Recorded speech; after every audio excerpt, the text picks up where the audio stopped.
Hi friends, welcome to Greeshma channel. Greeshma అక్షరాభ్యాసము హైదరాబాద్కు దగ్గరలోని వర్గల్ అనే సరస్వతీదేవి ఆలయంలో జరిగింది. ఆలయం బయట ఇలా అమ్మవారి విగ్రహం పెట్టి అక్కడ అక్షరాభ్యాసం చేయించారు.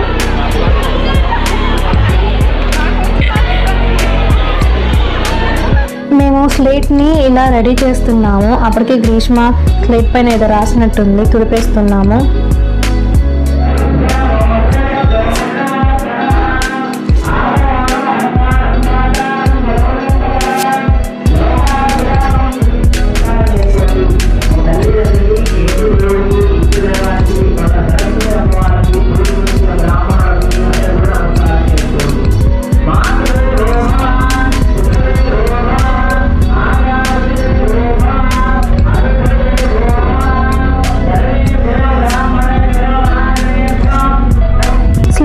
పూజ చేస్తున్నాము. పసుపు కుంకుమ రాస్తున్నారు మా గారు. గ్రీష్మ పంతులు గారితో రాయించుకోకుండా తను దర్శనానికి వెళ్ళే ముందు తనంతట తానే ఓం రాసింది. పంతులు గారితో ఏ అక్షరాలు రాయించుకోలేదు. గ్రీష్మ నా వల్లనే కూర్చొని ఉంది చివరి దాకా అక్షరాభ్యాసం అయ్యేంత వరకు.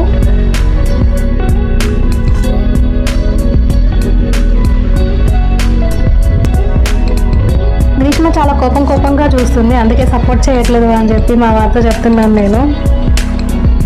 మీ పిల్లలకి అక్షరాభ్యాసం ఎక్కడ చూపించారో కామెంట్ సెక్షన్లో మెన్షన్ చేయండి.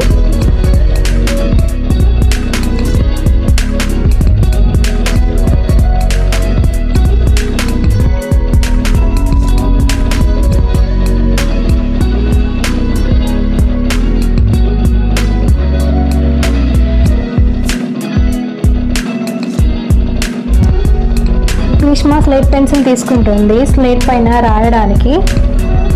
పంతులు గారు ఇలా ఒక్కొక్కరి దగ్గర వచ్చి అక్షరాలు రాపిచ్చారు, కానీ గ్రీష్మ రాయించుకోలేదు. బాగా మొండికేసింది. పంతులు గారి చేత రాయించుకోనని చెప్పింది. తనకు నచ్చింది ఏదో రాసుకుంటూ కూర్చుంది. వర్గల్ సరస్వతీదేవి ఆలయం చాలా బాగుంటుంది. వెళ్ళిన వారు ఎవరైనా ఉంటే ఈ వీడియో కింద కామెంట్ చేయండి. గ్రీష్మ మళ్ళీ వాళ్ళ నాన్న ఒడిలోకి వచ్చేసింది. మేము తీసుకున్న పిక్స్ ఇలా ఉన్నాయి. గ్రీష్మ చిన్నప్పుడు చాలా అల్లరి చేసేది, చాలా మొండిగా ఉండేది. ఈ వీడియోలో క్లియర్గా చూడొచ్చు మీరు తన మొండితనం. వీడియో చూసినందుకు ధన్యవాదాలు.